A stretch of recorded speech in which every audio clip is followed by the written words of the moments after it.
guys, what's up, Mustangs? Blue Guy X welcome back to Forza Horizon 3 with a special stunt course build series. This episode is the 20th episode, so I thought I would go give some older builds revisit some, like this Ford Deluxe Nano Coupe. I think I could build them a little bit better, and others I want to do some experiments with, just to see if I can improve my building in any way. The first experiment that I did was whether or not to keep them rear-wheel drive, and I started out with a relatively poor showing vehicle, the Lexus LFA. And when you keep their standard driveline, and it happens that both of these happen to be rear-wheel drive, then they have extra PI to play with. Now this one has a little bit more horsepower, 657 horsepower, and you might think the rear-wheel drive would make it undrivable. But no, it's very nice to control. I did get a bit of a slide going on the ramp. Now, the rear-wheel drive poses an interesting question on whether or not we should increase the number of laps to run it because of the whole lack of control. And that is an interesting point that we'll get in with our next vehicle that I did. However, the LFA, I'm doing these in lists of order of improvement. Compare their original time around this course. The LFA was certainly nicer. Although it did have some wheel spin at the beginning, it was still, it acted almost like a four-wheel drive car without the wheel spin. I think I had the back end step out of me once around a corner. Very nice and controllable, very easy. And it doesn't give you as good as a first lap, but then again, the first lap never really matters given the differences in speed you are doing. And it allowed this, and I did tuning for all of these, so all of these cars have the maximum speed they can go with their gear ratios. Stuff like that. So, yeah, the LFA, I converted to rear-wheel drive, was pretty nice. Pretty similar to the previous run LFA, if I'm honest, but it's still a very solid vehicle. The next vehicle that I tried for the rear-wheel drive test was the Aston Martin V8 Vantage. This one didn't fare too well, and this specific vehicle that I'm driving right now is another rear-wheel drive car. However, instead of having 700 horsepower, this one has 1,005 horsepower. And it is certainly more difficult to drive than the Lexus. However, it's not undrivable. It is very difficult, and the game breaks a lot when you do that. You can't hit the gas immediately once you land. You can't be revving in the air.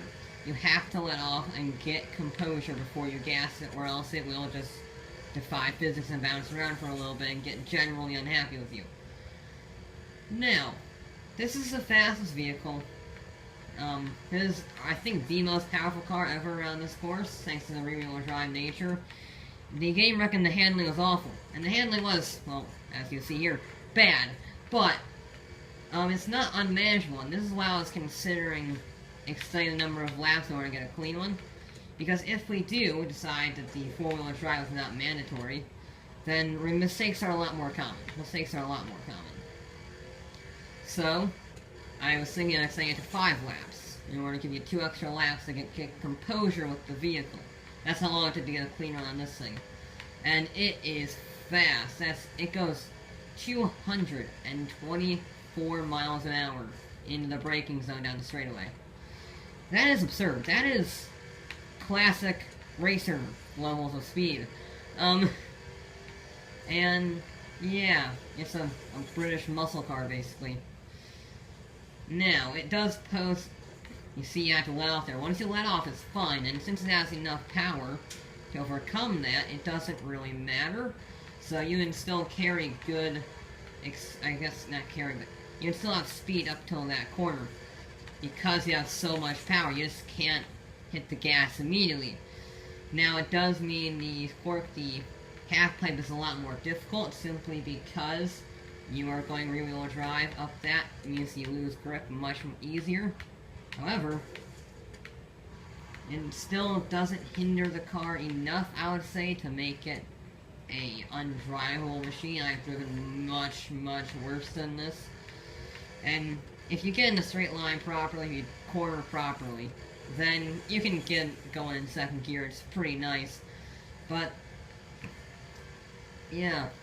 This is the last rear-wheel drive conversion that I tested, and it's absolutely phenomenal. In fact, that was faster than my actual recorded run, which, yeah. However, the biggest improvement, by all means, is this, the Ford Deluxe 5-window coupe. Now, this is the first vehicle ever run down here, and it had 700 horsepower, weighed 2,100 pounds. The problem is, since it weighed so little, and I'm not sure if I put the wide body count, I may not have, I don't remember. If I didn't, then I had 215s on the rear, which would make it ridiculously uncontrollable. Which it was a very difficult car to drive. This specific one here, I solved that by putting the wide body kit on, so it has 295s on the rear, which is very good. And, instead of lowering the weight, which would add PI, I added weights. This has no weight reduction on it, so it is 2,600 pounds, and that means it has 849 horsepower in the car. So it has good 100 horsepower more, near enough, and it weighs more, but I was hoping that would give me more control. And I was right. I was very, very right. This went from second to last on the leaderboard, second only to the Tesla, which had a top speed of 167 miles an hour, to fourth on the leaderboard, doing a 1, and it's just a remarkable vehicle.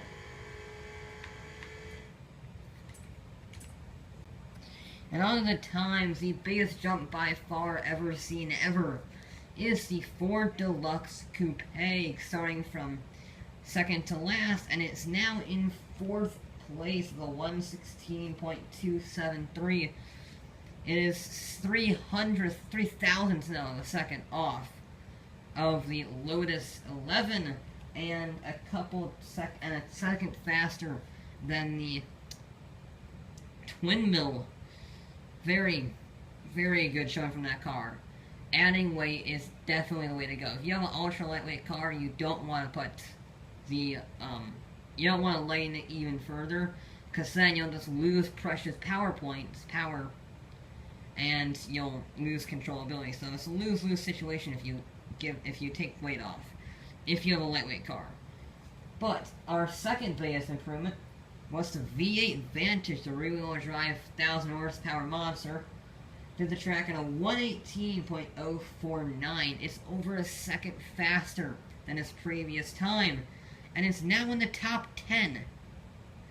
It is a couple of tenths of a second slower than the Toyota Corolla. Yeah, it's still being beaten by a Corolla, but and it is a couple of tenths of a second faster than the, I forget it now, the 11th place vehicle.